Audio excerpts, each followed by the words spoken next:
எங்க மம்மிக்கு எப்பவுமே எனக்கு வேலை வச்சுட்டே இருக்கிறது தான் அவங்களுக்கு வேலை. கடைக்கு போயிட்டு வா, பாத்திரம் தொலைக்கு, துணி தொழில்னு சொல்றாங்க. அதான் இன்னைக்கு யாருக்குமே தெரியாம நான் இந்த கத்திரிக்கையில ஒழுதிக்கிற மக்களே, நீங்க எங்க மம்மி கிட்ட சொல்லிடாதீங்க. எங்க மம்மிக்கு தெரிஞ்சா என்னை கடைக்கு அனுப்புவாங்க. அப்புறம் மற்ற வேலைலாம் செய்ய சொல்லுவாங்க. அதான் இங்கே நான் ஒழுதிக்கிறேன், சொல்லாதீங்க. ரியா ரியா ரியா எங்க போனா? ஆளை காணோம். ரியா கூப்பிடுறது என்னமோ பாசமா கூப்பிடுறது. கிட்ட போய் பார்த்தா இந்த கடைக்கு போயிட்டு வா, அங்க போய் பக்கத்து வீட்டு சக்கரை வாங்கிட்டு வா, எதிர் வீட்டுல பருப்பு வாங்கிட்டு வான்னு என்னையே தொல்லை பண்றது. மத்த 3 பசங்களுக்கும் எந்த வேலையுமே வைக்கத்தில்லை எங்க மம்மி. அதான் சொல்றேன், வீட்டுல கடைசி புள்ளையா மட்டும் பிறக்கவே கூடாது. பிறந்தா கடைக்கு போயே நம்ம லைஃப் போயிடும். என்ன பண்றாங்க பார்க்கலாம்.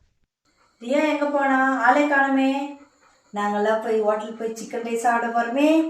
என்னது சிக்கன் ரைஸா? என்னது சிக்கன் ரைஸா? என்னது சிக்கன் ரைஸா? நான் மம்மி கூட சிக்கன் ரைஸ் சாப்பிட போறேன். இந்த வீடியோ பிடிச்சிருந்தா லைக் பண்ணுங்க மக்களே. அடுத்த வீடியோல பார்ப்போம்.